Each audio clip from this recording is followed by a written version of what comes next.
Hey everybody, welcome to What the Flick. Tim, Alonso, Fear the Walking Dead, Season 3, Episode 11, La Serpiente. I just want to say it that way. It's fun. It's fun. So yeah, some, as you were saying, kind of a nuts and bolts episode, but some dumb stuff. Like, what's with the beepy keychain thing? Like, that's suddenly a Walker magnet. Like, I'm sorry, did this ever come up on the other show, or is this just, did they just pull this out of their ass? First of all, I've never heard a key fob beep like that before, and there's no way that it beeps louder than that diesel truck that is running. Yes, thank you. Maybe we can look past it for the moment and just say, no, that was a dumb thing. I mean, have we ever even seen them react to sounds? Yeah, car alarms. Okay, all right. Yeah, that sort of thing. It's still. Pots and pans shouting. Sure, okay, yeah. The T-Rex, look over here, I've got a flare kind of stuff. Still pushing it. But no, I mean, some good stuff. Look, any scene where, Madison and Strand have a conversation, like, I'm in for that. I love those moments. They have some great chemistry. Definitely, some cool strategy. There's always the, figuring out what the other person needs and how to get what you want and how to manipulate them into doing the thing that you wanted them to do.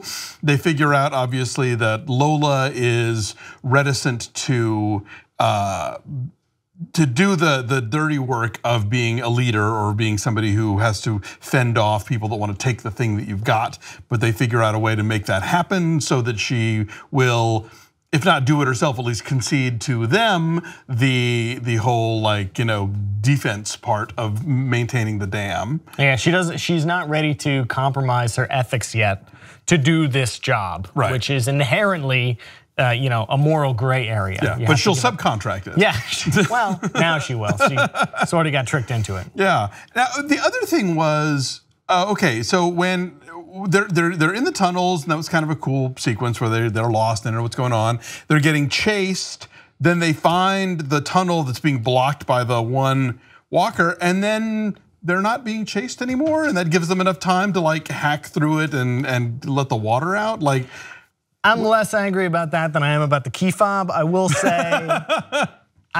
that maybe walkers aren't great at, like, navigating tunnels based on sound, and they're not trackers. Could be, in the sense. I guess. All right, fine. So they lost them. We're giving them a lot of rope this week. But no, I do think that the whole idea of kind of figuring out what everybody wants and how to give them that was kind of, I think that was well done. I don't know that I buy how there's almost sort of this almost feels too neatly tied up, which of course it won't last that way. But even to the moment of, like, Walker hopping back in the truck with a smile on his face, is like, you were really not happy about any of this. Gosh, he has such a low threshold for changing his mind about stuff. Yeah. Like, whenever anything doesn't go right, that's it. You're all kicked out of the ranch. I'm out of here. Goodbye. Like, he did that like 3 times. Of course, she hasn't told him yet. Oh, by the way, we need all of these guns. Yeah. So I'm sure that's going to be a conversation that's going to get awkward. I guess. So it was a relatively by the numbers episode. It had, you're right, it had some good points. Yeah. It was a little predictable in terms of how it's going. Where do you think we're going next?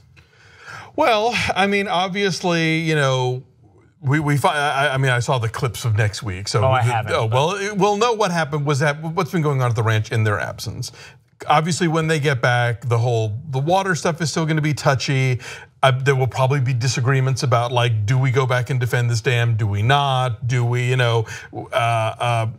obviously Ophelia, is going to play a big role in this, and is she going to go? And is her father going to be furious at what she's turned into in his absence because she's become this sort of ruthless, a soldier? Like, he says, I didn't raise her to be that. So it's like, I imagine there's going to be a lot of personal tension there. Walker's not a shrewd guy with the information he has. He's like, oh yeah, she's great. I had her anthrax a whole bunch of people.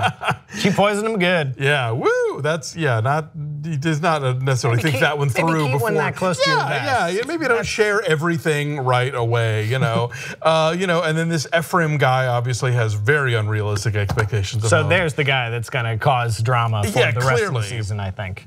Yeah, because he's not down, and he's convinced that, like, no, give the water away and God will send more. That's how this works, The question is though, what can he do? I mean, it's not if he's the guy who's against armed conflict and he's in conflict with a bunch of armed people. I don't know where that leaves him as a negotiating tactic exactly. And it's not like he's got a personal groundswell behind him either. I mean, unless he somehow rallies the people who are trying to unseat, the Queen of Water. He convinces all of them that opening the damn floodgates is the way to save everyone. Right, in which case, nobody's going to have that water anymore. Exactly, yeah. So then you're left with dust. Then does Madison take her guns back now that there's no water for the deal? That's not going to go well either. Well, I mean, if there's no water to defend, I don't know what she would be sticking around with the guns for exactly. Yeah, so I don't know. We've got about 6 episodes left this season, so I don't think we're leaving the ranch yet, but I don't know if we're gonna, I would be shocked if we're still there in season 4. Just a hunch. It seems to me like the way that this show is set up, each season sort of has, a major set piece. Yeah, season 1 was the boat, season 2 was is that when we got to the hotel or was that season 3? No, this is season 3. Yeah. Season 2 was the hotel, season 3 is the ranch, Yeah, well, boat and hotel. Right, exactly, yes, the transition there, so, Yeah, I expect them to shake stuff up a little bit. Staying at the ranch too long is just not good for plot development, character development. You'll eventually have to leave to shake things up a little bit. Right. That said, they're setting things up to be nice. I mean, aside from the fact that the relationship at the ranch is still tenuous with the natives and the ranchers, and long-term water means we stay. Right. Which is why it's not going to happen. Exactly, yes. That's why this is clearly doomed, just in the narrative of how this show goes. Yeah, but I mean, this was another episode where it felt like the walkers were almost like an afterthought. Like we got a few sequences where they popped up, and you get some good head pokings. Yeah, but that's okay with me. It's okay, and I'm fine with that. If you make a family drama, and every once in a while they wander through a haunted house and come back out the other side and continue with the family drama. No, I'm totally okay with that. I just think what's interesting about this show, and again, I don't watch OG Walking Dead, so I can't compare, but it feels like that, they lure you in with the promise of a monster show, and then it really winds up being this more sort of family dynamic drama. Of course, I think from what I'm hearing online, the numbers are way down this season, so they may decide that season 4 has to be monster a go-go, just to sort of get people back if what they're really tuning in for is more brain eating. Part of the problem with the actual Walking Dead show is we're 7 seasons in, they're all seasoned assassins at this point. They are professional walker killers, and whenever any walkers come up, even if it's 1,000 walkers, they have no problem dispatching them. So that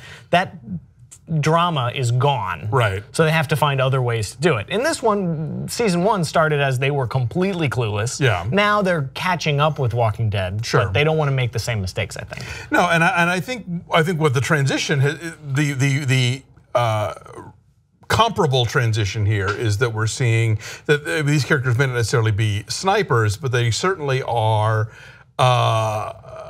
Their survival instincts have become like super Darwinian, I mean, I think Madison, obviously as somebody who was a high school guidance counselor or whatever the hell she was, has found this sort of Machiavellian Sun Tzu core that she probably didn't know that she had, that has enabled her to keep herself and her family alive, even though it's meant making some very hard choices along the way. I think it's the best season yet of this show. Yeah, I mean, I have to say, I think the ranch has provided more interesting choices and more interesting potential for drama than some of the earlier places. I mean, there was some stuff at the hotel. The mother of the bride was great, but yeah, I think that dealing with the Otto family and dealing with the Native Americans, and then there's a confluence of different issues going on there, and the splitting them up and getting them back together mostly felt organic. There were a few moments where I was like, really, you guys tripped over each other again, but I'd say for the most part they're pulling that off. Oh yeah, that was the other weird thing in this episode. Daniel was like right there when they come out of the pipe. Well, that, but also she wants the water trade-off to happen at the market. I wouldn't do anything there. Like that's considering they're searching for them in that area. They're fugitives from that particular place. Well, no. I mean, they paid for Strand's freedom, but I mean, just like that, there are people strapped to the wall, and there's other people who are like out to make these deals, and it's like this is not where you want merchandising to happen. I think they're really proud of that set piece, and they don't want it to go to waste. It was a cool place. I'd see more of it. I'd learn more stories in the marketplace. The bullfight, stadium. Yeah, that's a whole web series extra. You know, like meanwhile at the marketplace. But yeah, in the context of like, here's where we're gonna hand off a bunch of water and some guns. I would not have picked that one, but you know, we'll see. Who am I to question Madison? All right, we'll figure out where that's going and more. Join us next week. Thanks.